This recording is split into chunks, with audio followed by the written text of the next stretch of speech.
Ons het nou redelik ekstensief gepraat oor Romeine 8 vers 9 en dit was maar alles 'n voorlopige opbouing na wat die titel die oorbrugging nou eintlik beteken. Nou wil ek jou moet vandag kyk na Romeine 8 vanaf vers 10.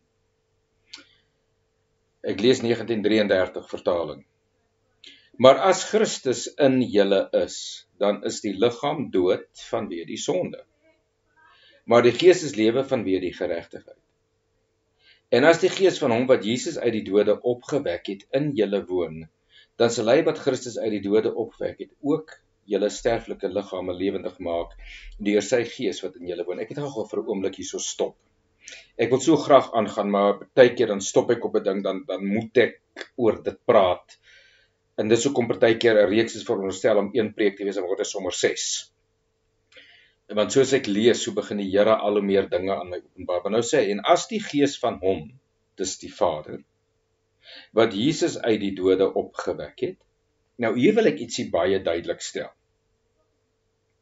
Paulus bring 'n vreeslike groot waarheid hieruit.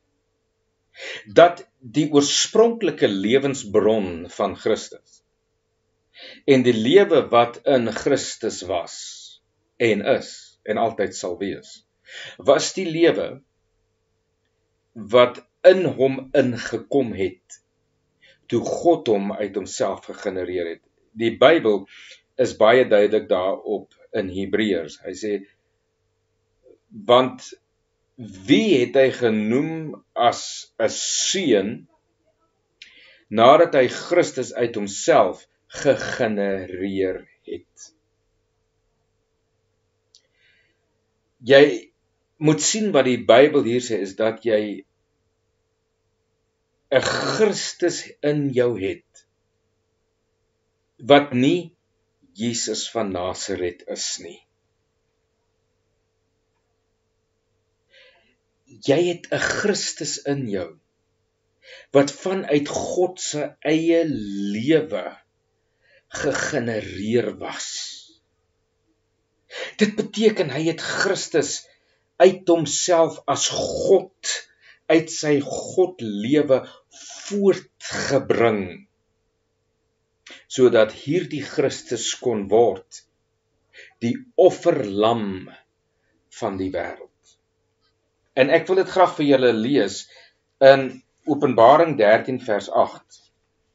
Maar ek gaan hom lees soos hy in die Grieks is, nie soos hy in die 33 en die 83 en al die ander vertalings is nie.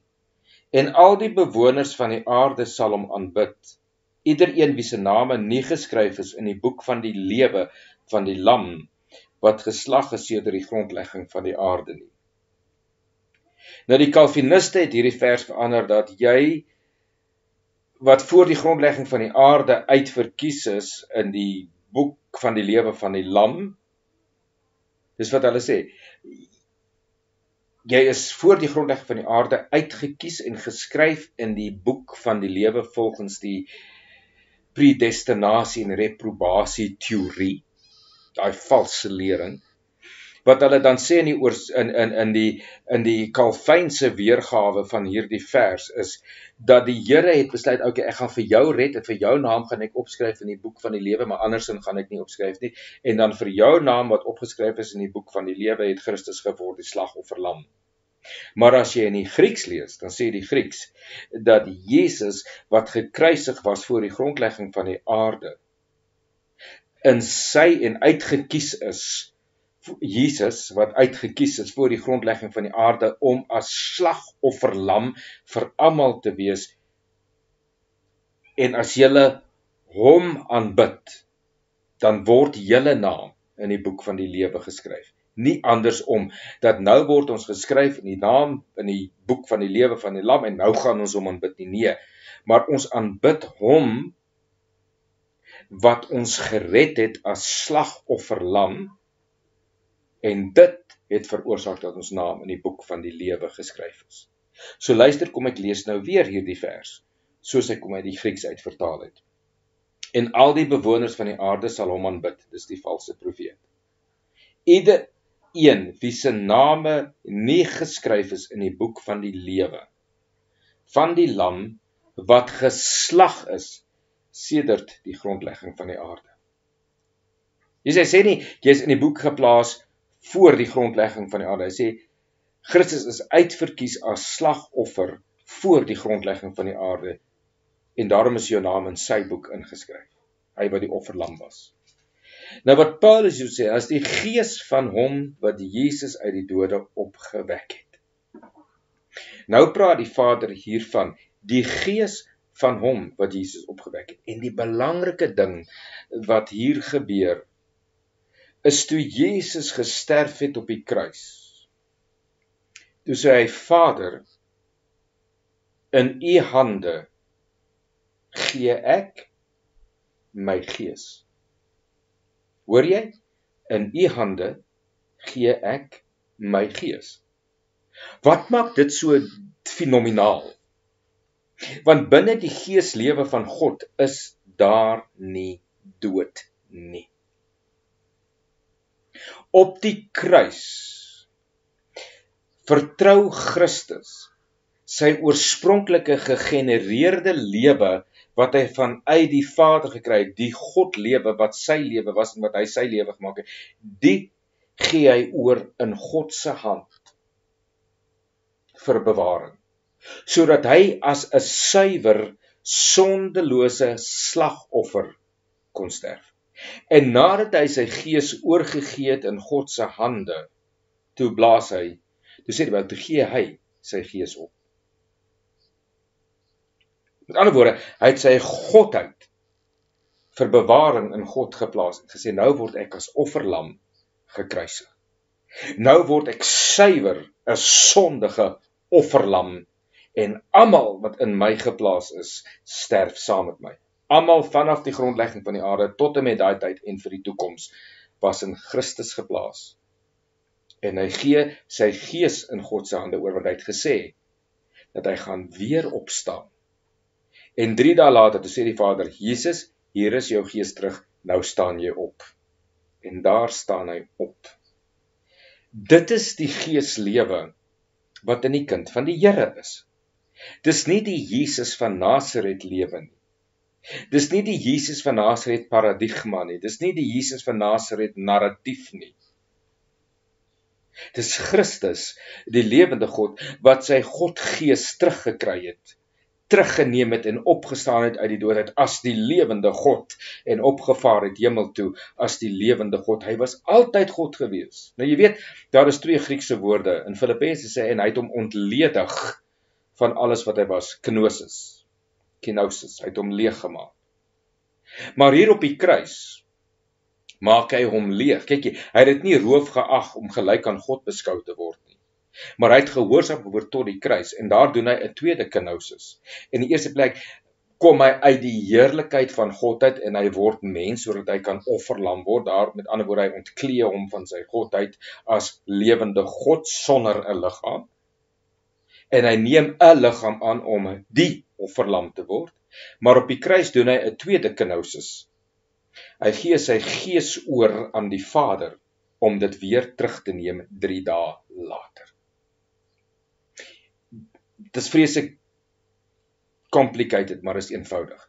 Dink net so daaroor na. Christus gee sy Godlewe in God se hande totdat dit tyd is om op te staan uit die dood uit. Toe vat hy sy lewe terug. Maar hy moes daai lewe gee vir God, want het hy daai lewe van God gehou, sou hy nie kon sterf nie. Want daar is nie dood in God se gees nie. God se gees is lewe. Daarom moes hy sy gees in God se hande gee om te kon sterf as die offerlam, om suiwer, om die sogenaamde sonde in sy mate in hom in te neem. Daarom moes Christus sy gees aan die Vader gee, sodat hy sonde geheel en al in hom kon inneem, sonder dat daar enige godheid teenwoordig is. Want daar is nie boosheid in God nie. Daar is nie dood in God nie. En toe hy die sonde syne maak, toe sterf hy. Maar hy het eers seker gemaak dat hy gee sy God lewe aan die Vader om dit terug te vat nadat hy die sonde oorwin het. Nou sê Paulus, hy sê, En as die gees van hom, God, wat Jesus uit die dode opgewek het, in julle woon, sal hy die Vader, wat Christus uit die dode opgewek het, ook julle sterflike liggame lewendig maak deur sy gees wat in julle woon. Nou sê die Vader vir jou, jy moet verstaan, die dag as jy Jesus Christus bely as Here en Saligmaker, dan daai selfde geeslewe wat hy aan my gegee het vir beskerming en wat ek aan hom teruggegee het, daai is dieselfde geeslewe wat hy gaan oordra in jou in. Dis dieselfde geeslewe wat hy in jou gaan plaas as jou enigste en enige lewe. Luister. Maar as Christus in julle is, dan is die liggaam dood vanweë die sonde. Maar die gees is lewe vanweë die geregtigheid. Wat is die geregtigheid? En as die gees van hom, Vader, wat Jesus uit die dode opgewek het, in julle woon. Dit vat ons terug na vers 9 toe. Wanneer die gees van God in julle woon. Hy sê die Christus is opgewek sodat my God Gees in julle kan woon. Hy praat nie van die Heilige Gees nie. Die Vader praat van sy elementele of elementary life, elementele lewe. Dit wat God lewend maak. Daai lewenselement van wat God se lewe lewend maak. Dit het hy in ons kom inplaas. En as die gees van hom wat Jesus uit die dode opgewek het in julle woon, dan sal hy wat Christus uit die dode opgewek het ook julle sterflike liggame lewend maak deur sy gees wat in julle woon. Hy sê jy gaan in 'n nuwe verheerlikte toestand inkom. Jy gaan in 'n nuwe verheerlikte status inkom. Jy gaan 'n nuwe verheerlikte lewe in jou hê, naamlik die lewe wat vanuit God is. Daai lewe wat hy in Christus geplaas het en aan Christus die opdrag gegee het om oor te plaas in ons in. Dus het die Vader vir Christus die mandaat gegee om 'n omruiling van nature te doen, 'n omruiling van gees te doen, 'n omruiling van lewe en 'n omruiling van verstand. Die Vader gee aan Christus daai omruilingsmandaat om alles van die vorige lewe in sy kruis dood te maak, Adam, Satan, sonde, al daai goeders, die wet, die Ou Testament, die profete, sodat daar net een ding oorbly, naamlik as die gees van hom wat Jesus uit die dode opgewek het in julle woon, dan sal hy wat Christus uit die dode opgewek het ook julle sterflike liggame lewendig maak deur sy gees wat in julle woon. Dit beteken nie ek het nou 'n sondelose liggaam nie, my liggaam gaan nog steeds sterf as gevolg van dit wat Adam gedoen het, maar dit laat my nie identifiseer met Adam nie. Dis 'n liggaam wat swak raak. Want hoe meer die lewe van Christus in my begin openbaar, hoe swakker word die vlees.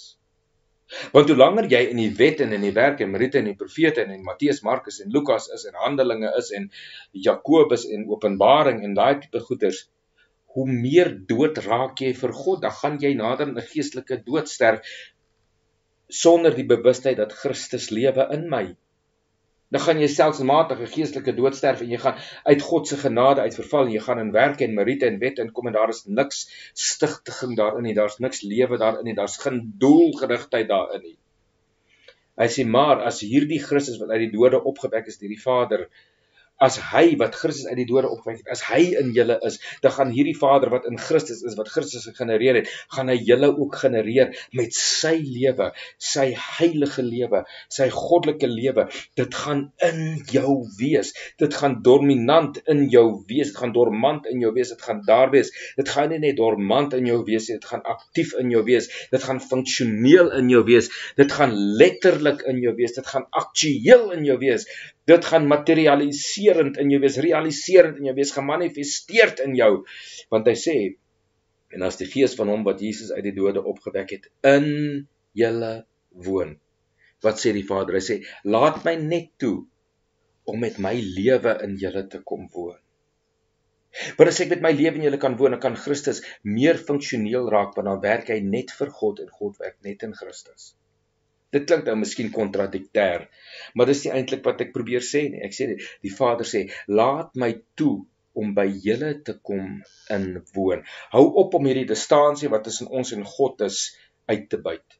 Vader kom woon in ons.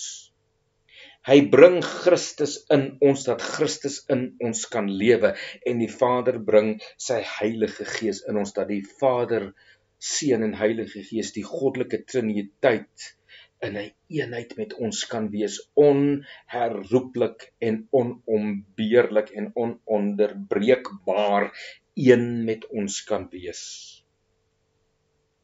Dan sal hy wat Christus uit die dode opgewek het, ook julle sterflike liggaam lewendig maak deur sy Gees wat in julle woon. As jy kyk na 2 Korintiërs hoofstuk 4 en 5, dan gaan jy sien Paulus sê dat daagliks sterf ons. Daaglik word ons aan die dood uitgelewer, daaglik word ons gekruisig ter wille van Christus, sodat die lewe van Christus in ons sterflike liggame openbaar kan word. Dis wat die Vader sê vir jou hier, ek wil hê, jy moet weet, daar is 'n ander lewe wat ek vir jou bepaal het. 'n Lewe wat funksioneer op die opgestaande lewe van Christus, deur die opgestaande lewe van Christus en as die opgestaande lewe van Christus. Daarom dan, broeders, is ons skuldenaars nie aan die vlees nie om na die vlees te lewe nie. Want as julle na die vlees lewe, sal julle sterwe. Maar as julle deur die Gees die werke van die liggaam doodmaak, sal julle lewe. En daarom sê die Vader vir jou, met die werking van die Heilige Gees in jou, lewe jy nou in die Gees, nie meer volgens die vlees nie. En soos die Gees, Heilige Gees, Christus in jou openbaar, so openbaar Christus die Vader in jou. En hoe meer jy in kontak en in eenheid kom en in kennis van Christus inkom, en in die kennis van Christus groei, die Christus wat in jou is, die Christus wat in jou lewe, die Christus wat sy God lewe, jou lewe gemaak het, hoe meer gaan die liggaam onvrugbaar raak. Hoe meer gaan die liggaam sterf, want hy het nie meer 'n sataniese bron nie. Want nou het jy een bron en dit is God se lewe in Christus Jesus. En daarom sê hy, want jy is nie verskillig om na die vlees te leef nie, maar na die Gees. Want soos die lewe van God deur Christus Jesus in die openbaring van die Heilige Gees in jou begin funksioneer, hoe meer prominent word Christus in jou lewe, as jou lewe. En hoe minder belangrik word jou vleeslike lewe, jou sondebewustheid, jou wettisme, jou meriete, jou werke, jou dade en jou wondertekens. Want as dit net Christus wat al hoe meer deur jou na vore kom, en die vlees begin al hoe meer geskei word van Christus, tot op die punt waar jy eendag gaan sterf, en dan net aangaan om te lewe in Christus, as jy hierdie ou tentwoningkie gaan aflê. Nou, ons gaan later bietjie verder, want dan gaan ons nou regtig kom by die oorbrugging, die titel van hierdie boodskap. Nou ja, tot ons weer praat, die Here seën julle.